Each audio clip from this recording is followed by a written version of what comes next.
Kita masuk ke materi pengaturan tindak pidana pers dan informasi di dalam KUHP atau Kitab Undang-Undang Hukum Pidana. Pasal dalam KUHP yang seringkali digunakan untuk menjerat pelaku tindak pidana di bidang pers dan informasi adalah pasal yang mengatur perbuatan tidak menyenangkan dan pasal yang mengatur mengenai penghinaan. Perbuatan tidak menyenangkan tersebut diatur dalam pasal 335 ayat 1 KUHP yang selama ini dikenal sebagai pasal keranjang. Karena begitu ada perbuatan tertentu yang tidak menyenangkan bagi orang lain dan tidak ada rumusan pidana lain yang sesuai dengan perbuatan seseorang tersebut, maka akan dikenakan pasal 335 ayat 1 KUHP. Karena bisa digunakan untuk perbuatan apa saja, asalkan tidak menyenangkan bagi orang lain, maka pasal 335 ayat 1 KUHP dikenal sebagai pasal keranjang. Karena pasal 335 ayat 1 KUHP cakupannya sangat luas, sehingga tidak menimbulkan kepastian hukum, maka ada yang mengajukan judicial review atau uji materi ke Mahkamah Konstitusi. Kemudian Mahkamah Konstitusi dalam putusan nomor 1 tahun 2013 menghilangkan frasa perbuatan tidak menyenangkan dalam pasal 335 ayat 1 KUHP. Nah, kenapa demikian? Mahkamah Konstitusi menilai frasa tersebut menimbulkan ketidakpastian hukum dan ketidakadilan. Sesuai dengan yang diatur dalam pasal 28D ayat 1 Undang-Undang Dasar 1945. Karena dalam implementasinya, pasal 335 ayat 1 KUHP memberi peluang terjadinya kesewenang-wenangan penyidik dan penuntut umum terutama bagi pihak yang dilaporkan. Salah satu ciri dari pasal yang biasanya digunakan oleh penguasa untuk bertindak sewenang-wenang adalah pasal yang rumusannya elastis. Pasal 335 ayat 1 KUHP rumusannya sangat umum, sehingga hampir semua perbuatan sepanjang tidak menyenangkan bagi orang lain bisa dikenai ketentuan pasal 335 ayat 1 KUHP. Karena itulah maka potensial digunakan secara sewenang-wenang oleh penyidik dan penuntut umum bagi pihak yang dilaporkan. Nah, pasal 335 ayat 1 KUHP semula berbunyi, barang siapa secara melawan hukum memaksa orang lain supaya melakukan, tidak melakukan, atau membiarkan sesuatu dengan memakai kekerasan, sesuatu perbuatan lain maupun perlakuan yang tidak menyenangkan, atau dengan memakai ancaman kekerasan, sesuatu perbuatan lain maupun perlakuan yang tidak menyenangkan, baik terhadap orang itu sendiri maupun orang lain. Kalau kita melihat rumusan pasal 335 ayat 1 KUHP tersebut, maka perbuatan apapun yang tidak menyenangkan bagi orang lain, maka pelakunya bisa dijerat dengan pasal 335 ayat 1 KUHP. Nah, setelah putusan Mahkamah Konstitusi, maka rumusannya menjadi berubah, yaitu barang siapa secara melawan hukum memaksa orang lain supaya melakukan, tidak melakukan, atau membiarkan sesuatu dengan memakai kekerasan atau dengan memakai ancaman kekerasan, baik terhadap orang itu sendiri maupun orang lain.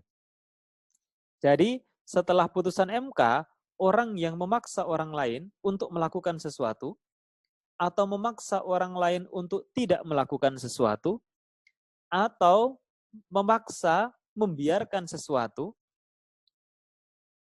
yang dilarang adalah kalau cara yang dipakai adalah kekerasan atau ancaman kekerasan. Sebagai contoh, debt collector. Debt collector menagih utang, memaksa orang untuk membayar utang dengan memakai kekerasan atau ancaman kekerasan. Maka bisa dikenakan pasal 335 ayat 1 KUHP. ukurannya menjadi lebih jelas karena cara yang digunakan tidak umum, yaitu berupa perbuatan yang tidak menyenangkan. Jadi memaksa orang supaya melakukan, tidak melakukan, atau membiarkan sesuatu sepanjang caranya itu tidak menyenangkan, maka kalau dulu bisa dikenai pasal 335 ayat 1 KUHP. Tapi pasca putusan MK, cara yang digunakan oleh pelaku dipersempit, yaitu harus dengan kekerasan atau ancaman kekerasan. Maka kalau ada yang bertanya, debt collector yang memaksa seorang nasabah untuk membayar hutang kepada bank misalnya, maka debt collector itu bisa dikenai pasal 335 ayat 1 KUHP. Tapi kalau dia menagihnya tidak dengan kekerasan atau ancaman kekerasan, maka aman. Kalau dulu, meskipun menagihnya tidak memakai kekerasan atau ancaman kekerasan, sepanjang cara menagihnya itu tidak menyenangkan bagi orang lain, maka debt collector itu bisa kena pasal 335 ayat 1 KUHP. Ya, oleh karenanya maka pasca putusan Mahkamah Konstitusi pasal 335 ayat 1 KUHP tidak lagi menjadi pasal keranjang. Nah, maka dengan demikian perbuatan yang dilarang dalam pasal 335 ayat 1 KUHP pasca putusan MK adalah perbuatan melawan hukum untuk memaksa orang lain supaya melakukan sesuatu, tidak melakukan sesuatu, atau membiarkan sesuatu. Perbuatan melawan hukum tersebut haruslah dilakukan dengan cara-cara tertentu, baik terhadap orang itu sendiri maupun orang lain, yaitu dengan memakai kekerasan atau memakai ancaman kekerasan. Nah, maka dengan rumusan yang baru ini, tidak lagi menjadi ancaman terhadap perbuatan tertentu di bidang pers dan informasi.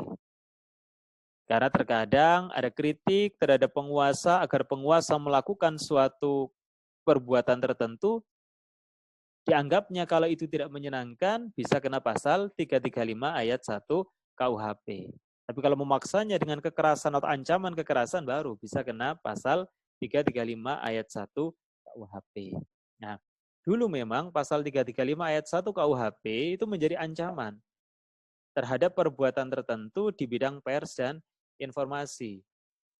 Karena dianggapnya kritik itu merupakan perbuatan yang tidak menyenangkan untuk memaksa orang lain supaya melakukan, tidak melakukan, atau membiarkan sesuatu. Nah, saya kira untuk pasal 335 ayat 1 KUHP sekarang sudah clear. Yang kedua, yang seringkali digunakan untuk menjerat suatu perbuatan yang terkait dengan pers dan informasi adalah delik penghinaan. Di dalam KUHP ada beberapa jenis delik penghinaan. Yang pertama, penghinaan terhadap presiden dan atau wakil presiden. Yang kedua, penghinaan terhadap raja yang memerintah atau kepala negara sahabat. Yang ketiga, penghinaan terhadap pemerintah Indonesia. Yang keempat, penghinaan terhadap suatu atau beberapa golongan rakyat Indonesia. Yang kelima, penodaan terhadap suatu agama yang dianut di Indonesia. Yang keenam, penghinaan terhadap suatu penguasa atau badan umum yang ada di Indonesia. Dan yang ketujuh, penghinaan biasa. Nah, penghinaan biasa ini menjadi delik genusnya, menjadi delik induknya untuk penghinaan. Oleh karenanya maka, semua yang mengatur mengenai penghinaan, baik di dalam KUHP maupun di luar KUHP, memahaminya harus mengacu kepada delik penghinaan biasa yang diatur dalam pasal 310 sampai 321 KUHP. Nah, pasal-pasal penghinaan terhadap presiden dan atau wakil presiden saat ini sudah tidak lagi berlaku. Karena pasal-pasal tersebut telah dibatalkan oleh Mahkamah Konstitusi. Melalui putusan nomor 13 tahun 2006, MK mengabulkan secara keseluruhan permohonan pemohon, ketika itu Eki Sujana dan Pandapotan Lubis, yang meminta pengujian pasal 134, 136 bis, dan 137 ayat 1 KUHP. Ya, ketiga pasal yang diujikan tersebut termasuk dalam hadzai artikelen atau pasal-pasal mengenai penyebarluasan perasaan permusuhan dan kebencian dalam masyarakat terhadap pemerintah yang sah. Jadi penghinaan terhadap presiden dan atau wakil presiden juga masuk dalam kategori pasal-pasal hadzai artikelen. Karena itu berarti penyebarluasan perasaan permusuhan dan kebencian dalam masyarakat terhadap pemerintah yang sah termasuk presiden dan atau wakil presiden. Kenapa pasal itu dibatalkan oleh Mahkamah Konstitusi? Karena dianggap bertentangan dengan kebebasan berpendapat dan berekspresi, sebagaimana dijamin di dalam Konstitusi pasal 28, 28E ayat 2 dan ayat 3 serta pasal 28F. MK juga menilai bahwa Indonesia sebagai negara yang demokratis dan berkedaulatan rakyat tidak boleh ada yang mendapatkan perlakuan istimewa dan diskriminatif di dalam hukum, sesuai ketentuan pasal 28D Undang-Undang Dasar 1945. Jadi menurut MK, kalau ada penghinaan, kemudian dibedakan penghinaan terhadap presiden dan atau wakil presiden dengan penghinaan terhadap orang lain selain presiden dan atau wakil presiden, itu berarti melanggar prinsip equality before the law. Atau itu merupakan pasal yang mengandung diskriminasi. Karena sama-sama menghina, kok dibedakan ancaman pidananya? Yang satu terhadap presiden, satu terhadap warga negara biasa.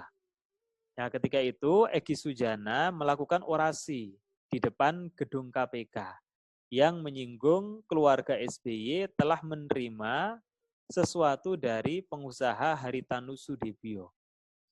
Kemudian akhirnya Egy Sujana ditangkap oleh polisi karena delik penghinaan terhadap presiden dan atau wakil presiden itu bukan merupakan delik aduan, melainkan delik biasa. Jadi untuk dilakukan penuntutan tidak memerlukan adanya pengaduan dari presiden dan atau wakil presiden. Ya, ketika berproses, Egy Sujana mengajukan judicial review ke Mahkamah Konstitusi. Tapi karena putusan MK dibacakan setelah Egy Sujana, kasusnya diputus oleh pengadilan dengan pemidanaan, maka Egy Sujana ya tetap dipidana atas kasus penghinaan terhadap presiden dan atau wakil presiden. Kenapa demikian? Karena putusan MK itu tidak berlaku surut. Putusan MK itu bersifat prospektif, berlaku untuk perbuatan yang terjadi setelah putusan MK itu ada. Nah, tetapi di dalam RUU KUHP, pasal-pasal penghinaan terhadap presiden dan atau wakil presiden itu dimunculkan kembali, yang banyak dikritik oleh para pegiat hak asasi manusia. Ya, delik-delik yang terdapat dalam bab 16 tentang penghinaan, yaitu pasal 310 sampai 321 KUHP, yang tadi saya kategorikan sebagai delik penghinaan biasa, ini merupakan delik genusnya atau delik induknya. Sementara pasal-pasal penghinaan lain itu merupakan delik spesies. Apa konsekuensinya? Ketika ingin menerapkan pasal-pasal penghinaan lain yang merupakan delik spesies, maka memahaminya harus kembali kepada delik genusnya yang diatur dalam bab 16 tentang penghinaan. Artinya makna unsur penghinaan dalam delik spesies, baik yang ada dalam KUHP atau undang-undang pidana di luar KUHP, harus didasarkan pada bab 16 KUHP. Nah, sekarang apa saja jenis penghinaan di dalam bab 16 KUHP yang merupakan delik penghinaan biasa? Yang pertama, pencemaran lisan, atau biasa disebut juga dengan pencemaran nama baik secara lisan. Diatur dalam pasal 310 ayat 1. Kemudian pencemaran dengan tulisan atau gambar yang disiarkan. Pasal 310 ayat 2 KUHP. Yang ketiga fitnah, pasal 311. Yang keempat penghinaan ringan, pasal 315. Yang kelima, penghinaan terhadap pegawai negeri pada waktu atau karena menjalankan tugasnya yang sah. Yang keenam, pengaduan fitnah. Yang ketujuh, menimbulkan persangkaan palsu. Dan yang kedelapan, pencemaran terhadap orang yang sudah mati. Ini jenis-jenis penghinaan yang diatur dalam bab 16 KUHP. Ya, penghinaan pada bab 16 KUHP ini semuanya merupakan delik aduan. Apa itu delik aduan? Delik aduan adalah delik yang baru bisa dilakukan penuntutan manakala ada pengaduan dari orang yang dirugikan. Tanpa ada pengaduan dari orang yang dirugikan, maka tidak bisa dilakukan penuntutan terhadap pelaku perbuatan tersebut. Ya, kalau Anda mengingat kembali mata kuliah hukum pidana, delik aduan itu ada dua. Ada delik aduan absolut dan ada delik aduan relatif. Delik aduan absolut titik tekannya pada perbuatannya, datnya. Kalau delik aduan relatif titik tekannya pada dadernya, pada pelakunya. Apa konsekuensinya? Delik aduan absolut, kenapa dijadikan sebagai delik aduan? Ya karena memang melihat pada sifat perbuatannya yang cenderung lebih menitik beratkan pada kepentingan perseorangan. Misalnya delik penghinaan. Ketika ada orang menghina orang lain, kan cenderung lebih menitik beratkan pada hubungan antara pelaku dengan korbannya dibanding dengan kepentingan publiknya. Beda dengan pencurian, beda dengan perampokan, itu unsur kepentingan publiknya sangat besar. Maka ketika ada perbuatan yang masuk dalam kategori delik aduan absolut yang menitik beratkan pada perbuatannya, pada datnya, ketika ada seseorang melakukan penghinaan misalnya terhadap banyak orang, A, B, C. Kemudian ada lagi orang yang melakukan penghinaan terhadap korban yang sama. A, B, C, dan seterusnya. Ya, ketika dua orang yang melakukan penghinaan, melakukan perbuatan yang sama, maka tidak serta-merta ketika ada aduan, dua-duanya bisa dilakukan, ketika ada korban yang mengadukan, sekalipun yang diadukan itu hanya satu orang saja, tapi karena perbuatannya sama, maka yang diproses adalah dua-duanya. Jadi yang menghina A, B, C, penghinaannya sama, mereka melakukan secara bersama-sama, tapi yang diadukan hanya A saja. Meskipun yang diadukan A saja, maka ketiga-tiganya tetap akan diproses. Kenapa demikian? Karena titik tekannya pada perbuatan, bukan pada siapa pelakunya. Beda halnya dengan delik aduan relatif, di mana pada dasarnya sifat perbuatannya itu merupakan delik biasa. Tetapi kenapa menjadi delik aduan? Karena ada hubungan yang dekat antara pelaku dengan korbannya. Contoh, pencurian yang dilakukan oleh seorang istri terhadap harta suaminya. Pencurian yang dilakukan oleh seorang anak terhadap harta orang tuanya. Ya, titik tekan pada delik aduan relatif ini bukan pada perbuatannya, tapi pada pelakunya. Maka ketika ada seorang ayah yang hartanya dicuri oleh anak pertama, anak kedua, anak ketiga, maka ketika yang diadukan itu hanya anak pertama saja, maka anak kedua dan anak ketiga ini tidak bisa diproses. Kenapa? Karena tergantung pada pelaku yang diadukan. Karena tadi, yang ditekankan bukan pada perbuatannya, tapi yang ditekankan adalah pada dadernya, pada pelakunya. Ya, delik penghinaan ini termasuk kategori delik aduan absolut.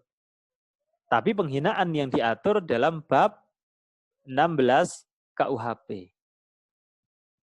Ya, delik aduan merupakan delik yang hanya dapat dituntut berdasarkan adanya pengaduan. Sebaliknya, delik biasa adalah delik yang dapat dituntut tanpa perlu adanya pengaduan. Nah, namun setelah pasal 134, 136B, dan 137 ayat 1 KUHP dihapus oleh MK, penghinaan terhadap presiden dan atau wakil presiden dapat diproses menggunakan pasal-pasal penghinaan biasa. Sehingga penuntutannya juga harus didasarkan atas adanya pengaduan dari pihak yang merasa diserang kehormatannya. Kalau dulu sebelum pasal-pasal tersebut dihapus, tidak perlu ada pengaduan karena penghinaan terhadap presiden dan atau wakil presiden itu bukan merupakan delik aduan. Tapi sekarang orang yang menghina presiden, dia akan dikenakan pasal penghinaan biasa. Karena pasal penghinaan biasa, maka itu merupakan delik aduan. Tidak serta-merta polisi bisa memproses kasusnya, tetapi proses hukumnya itu harus didasarkan pada pengaduan presiden dan atau wakil presiden sendiri yang merasa kehormatannya diserang oleh seseorang. Nah, maka kalau dibuat peta, pasal-pasal penghinaan dalam KUHP itu bisa dibagi menjadi dua, yaitu pasal-pasal penghinaan yang merupakan genus delik dan pasal-pasal penghinaan yang merupakan spesies delik.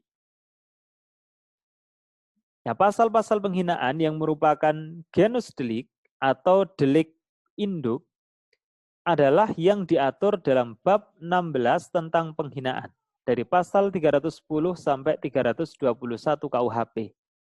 Dan pasal-pasal penghinaan yang diatur di dalamnya disebut dengan penghinaan biasa. Dan semua delik penghinaan biasa dikategorikan sebagai delik aduan. Sementara pasal-pasal penghinaan yang merupakan spesies delik, misalnya penghinaan terhadap raja yang memerintah atau kepala negara sahabat, ada orang yang menghina kepala negara sahabat Indonesia, menghina presiden presiden Thailand misalnya, Perdana Menteri ya, misalnya menghina Perdana Menteri Thailand, Perdana Menteri Malaysia, maka tidak perlu ada aduan dari Perdana Menteri yang bersangkutan langsung bisa diproses. Karena bukan merupakan delik aduan. Penghinaan terhadap pemerintah Indonesia, penghinaan terhadap suatu atau beberapa golongan rakyat Indonesia, misalnya menghina kelompok suku tertentu, penodaan terhadap suatu agama, itu juga bukan delik aduan, tanpa ada pengaduan kalau ada dugaan penodaan terhadap suatu agama bisa langsung diproses oleh kepolisian. Kemudian penghinaan terhadap suatu penguasa atau badan umum yang ada di Indonesia.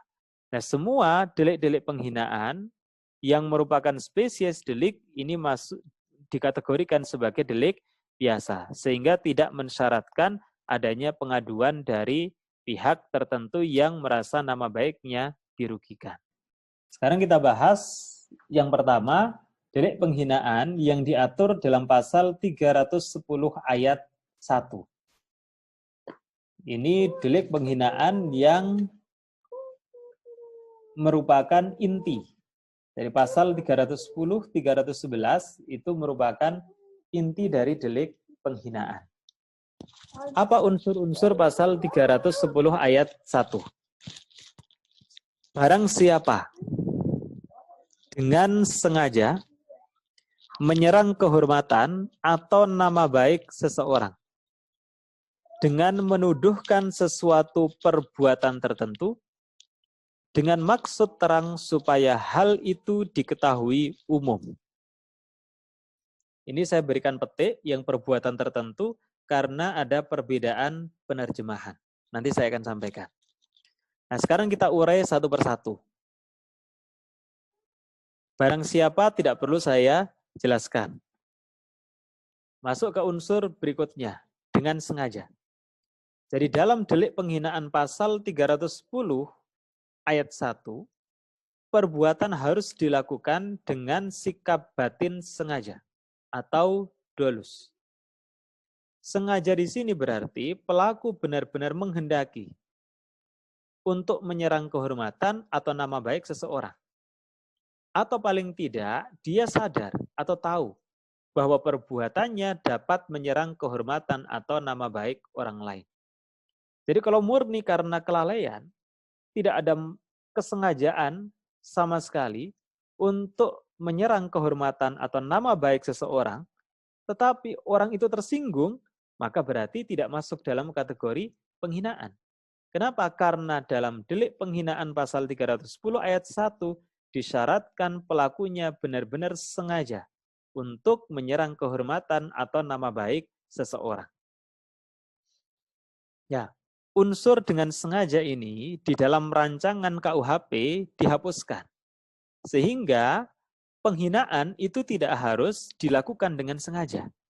Tapi bisa juga karena kelalaian seseorang mengakibatkan terserangnya kehormatan atau nama baik orang lain. Misalnya bercanda terlalu berlebihan, kemudian keceplosan, sehingga berakibat kepada terserangnya kehormatan atau nama baik orang lain. Kalau menggunakan rumusan yang sekarang, pelakunya tidak dapat dipidana dengan pasal 310 ayat 1. Kenapa? Karena dia nggak sengaja, keceplosan. Tapi kalau menggunakan rancangan KUHP, maka perbuatan yang demikian itu masuk ke dalam kategori penghinaan. Sekalipun tidak dilakukan dengan sengaja. Nah, kemudian yang kedua, ini sebenarnya definisi dari penghinaan. Penghinaan itu adalah menyerang kehormatan atau nama baik seseorang. Jadi untuk membedakan mana kritik, mana penghinaan, intinya pada unsur ini. Kalau menyerang kehormatan atau nama baik seseorang berarti penghinaan. Kalau tidak menyerang kehormatan atau nama baik seseorang berarti kritik. Ya, apa kriteria suatu perbuatan dianggap menyerang kehormatan atau nama baik seseorang? Ya, unsur menyerang dalam pasal ini maksudnya bukan menyerbu secara fisik, akan tetapi melanggar. Berarti kalau menyerang kehormatan, melanggar kehormatan orang lain. Menyerang nama baik berarti melanggar nama baik orang lain.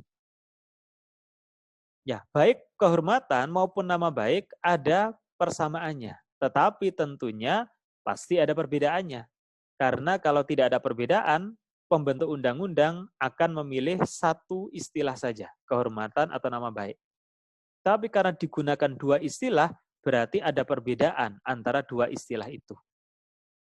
Nah, persamaan kehormatan dengan nama baik sama-sama merupakan harga diri seorang manusia. Jadi baik kehormatan ataupun nama baik itu adalah harga diri seorang manusia. Nah, lantas apa bedanya?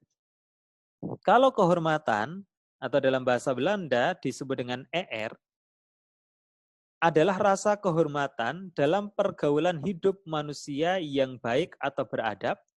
Ukurannya adalah tata nilai yang diakui atau disetujui oleh masyarakat. Ya, kehormatan di sini tidak termasuk kehormatan kesusilaan atau di bidang seksual atau birahi manusia. Karena terkait dengan bidang birahi manusia atau seksual sudah diatur sendiri dalam bab keempat buku kedua KUHP tentang kejahatan kesusilaan. Ya, jadi menyerang kehormatan di sini bisa dimaknai berupa ucapan seseorang, karena dengan lisan ya untuk pasal 310 ayat 1, terhadap orang lain yang melanggar nilai kesopanan di dalam masyarakat. Jadi ukuran menyerang kehormatan seseorang atau tidak, itu adalah nilai kesopanan yang ada di dalam masyarakat. Misalnya, mengatai orang dengan pelacur. Itu menurut nilai kesopanan dalam masyarakat, menyerang kehormatan orang lain. Nah, orang kok dibilang sebagai pelacur? Mengatai orang sebagai monyet. Manusia kok dikatai monyet? Ini melanggar nilai kesopanan, itu nggak sopan itu. Mengatai manusia dengan bangsat misalnya. Ini juga nggak sopan menurut nilai di dalam masyarakat. Maka kehormatan di sini ukurannya adalah nilai kesopanan yang ada di dalam masyarakat. Oleh karenanya maka untuk memaknai kehormatan ini tetap harus melihat pada konteks ucapan itu. Karena antara nilai-nilai kesopanan dalam satu masyarakat dengan masyarakat yang lain ini bisa berbeda. Tapi ukuran objektifnya adalah nilai kesopanan menurut masyarakat atau yang berlaku di dalam suatu masyarakat tertentu. Jadi misalnya tadi, ini kritik atau menyerang kehormatan. Ya dilihat, kata-katanya itu melanggar nilai kesopanan dalam masyarakat atau tidak. Misalnya mengatai presiden dengan bangsa. Oh itu bukan kritik lagi, itu sudah menyerang kehormatan. Kenapa? Karena kata-katanya itu melanggar nilai kesopanan di dalam masyarakat. Tapi kalau misalnya presiden harus menurunkan harga BBM, kalau presiden memang benar-benar peduli terhadap rakyat, dari kata-kata itu tidak ada yang melanggar nilai kesopanan, berarti itu kritik.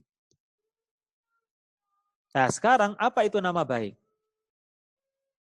Nama baik adalah martabat yang didasarkan pada pandangan atau penilaian yang baik dari masyarakat terhadap seseorang dalam pergaulan karena perbuatan atau kedudukan. Jadi disebabkan karena perbuatan seseorang atau disebabkan karena kedudukan seseorang menjadikan orang itu mendapatkan pandangan atau penilaian baik dari masyarakat. Dengan demikian maka dikatakan menyerang nama baik jika ucapannya itu bisa merusak pandangan yang baik dari masyarakat kepada orang tertentu. Jadi kalau kehormatan itu melekat pada setiap orang, kalau nama baik tidak melekat pada setiap orang, tapi tergantung dari perbuatan atau kedudukan seseorang. Misalnya seorang kiai, perbuatannya yang menjadi guru masyarakat, guru agama, kemudian kedudukannya yang tinggi di dalam lembaga pendidikan Islam, itu menjadikan dia dipandang atau dinilai baik oleh masyarakat. Pendeta, dokter, dosen, dan lain-lain. Maka tolak ukur nama baik itu adalah ucapannya merusak pandangan yang baik dari masyarakat itu atau tidak. Misalnya kalau mengatai, wah kiai cabul misalnya. Itu merusak pandangan yang baik dari masyarakat kepada orang tertentu. Wah itu pendeta sesat itu. Itu berarti merusak pandangan yang baik dari masyarakat terhadap orang tertentu. Itu nama baik. Ya, karena tolak ukur kehormatan dan nama baik adalah nilai-nilai yang hidup dalam masyarakat, maka hakim harus jeli memang untuk melakukan kualifikasi terhadap suatu perbuatan tertentu sebagai perbuatan yang menyerang kehormatan atau nama baik atau tidak. Hakim harus melihat dari sudut objektivitas dari sebuah pencemaran.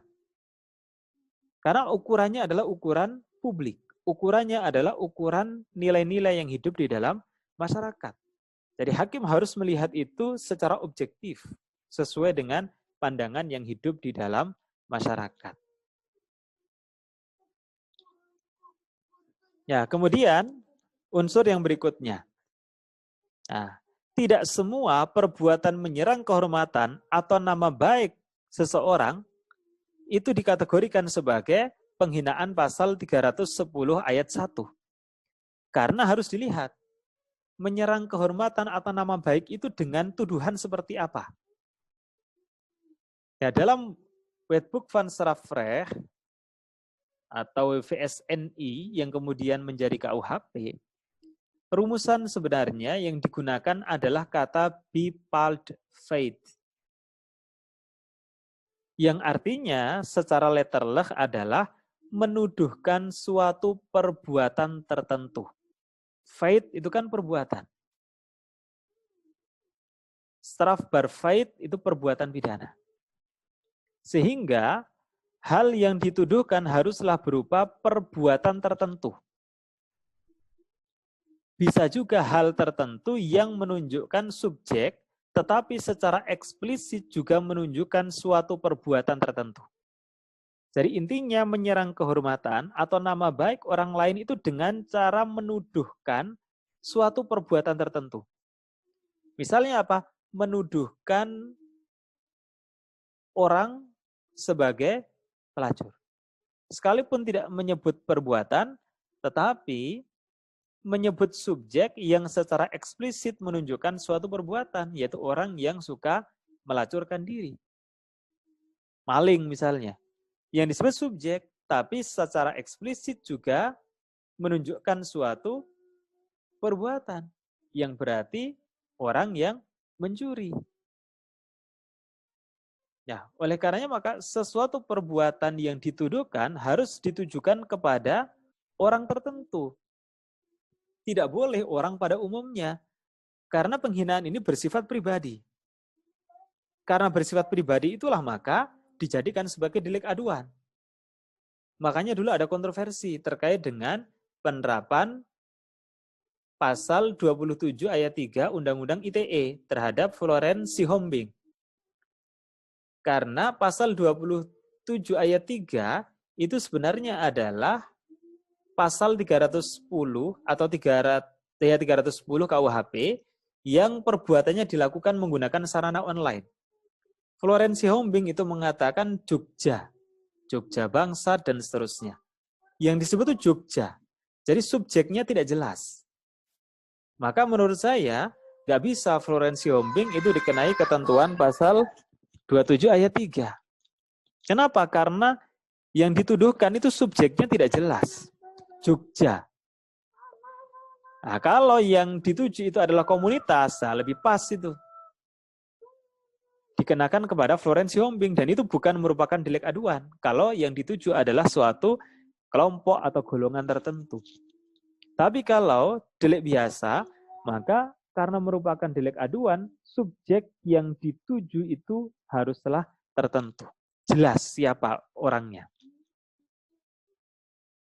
Ya, tidak menjadi masalah apakah perbuatan yang dituduhkan itu benar atau salah.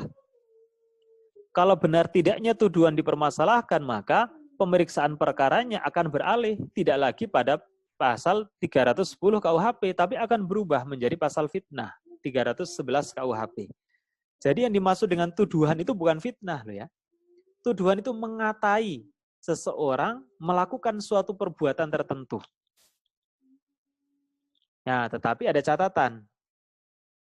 Profesor Mulyatno menerjemahkan kata bepald feit itu dengan sesuatu hal. Nah, perbedaan penerjemahan ini akan menimbulkan perbedaan dalam penerapannya. Jika diterjemahkan dengan sesuatu hal, berarti yang dituduhkan itu tidak harus suatu perbuatan tertentu. Tidak harus mengatai orang mencuri, mengatai orang melacur, mengatai orang menjarah, mengatai orang misalnya sebagai pembunuh dan seterusnya. Tapi bisa mengatai orang dengan suatu hal yang maknanya itu luas. Misalnya mengatai orang kadal, jangkrik, monyet, anjing, dan lain sebagainya. Nah, tapi kalau kita mau menggunakan penerjemahan letterleh, itu yang benar, bepald feit itu adalah menuduhkan suatu perbuatan tertentu, bukan suatu hal. Maka kalau misalnya saya mengatai Anda, wah itu maling itu. Yang saya tuduhkan adalah perbuatan berupa mencuri. Maka masuk 310 ayat 1. Tapi kalau saya bilang, wah jangkrik, itu bukan perbuatan yang dituduhkan, tapi suatu hal. Berarti tidak masuk ke pasal 310 ayat 1. Nah celakanya hakim itu bisa menggunakan terjemah Mulyatno, bisa menggunakan terjemah yang lain, seperti tadi terjemahan dari Lamintang. Karena KUHP kita sekarang itu sebenarnya masih berbahasa Belanda. Dari WVSNI, Wetboek van Strafrecht voor Nederlands India. Tidak ada satupun terjemahan yang diresmikan oleh negara. Jadi hakim bisa menggunakan terjemah Mulyatno, Lamintang, R. Susilo, BPHN, terserah hakimnya. Padahal ada perbedaan penerjemahan dari para ahli yang tentu itu akan menimbulkan implikasi hukum yang berbeda dalam penerapannya. Unsur yang berikutnya untuk masuk dalam kategori penghinaan pasal 310 ayat 1 harus ada maksud terang supaya tuduhannya itu diketahui oleh umum. Jadi tidak face to face. Unsur ini memerlukan kecermatan dalam penerapannya karena harus dapat dibuktikan berupa maksud nyata atau kehendak untuk menyebarkan tuduhannya agar diketahui oleh umum. Jadi Maksud dia menyerang kehormatan atau nama baik orang lain itu agar tuduhannya itu diketahui oleh publik. Meskipun tuduhan itu tidak harus sudah tersebar. Yang penting ada maksud untuk diketahui oleh publik. Kalau kita lihat Undang-Undang ITE pasal 27 ayat 3 sama dengan istilah mendistribusikan. Jadi kalau misalnya saya menghina Anda face to face itu kan tidak ada orang yang tahu. Maka berarti bisa dianggap tidak ada maksud tuduhan itu diketahui oleh umum.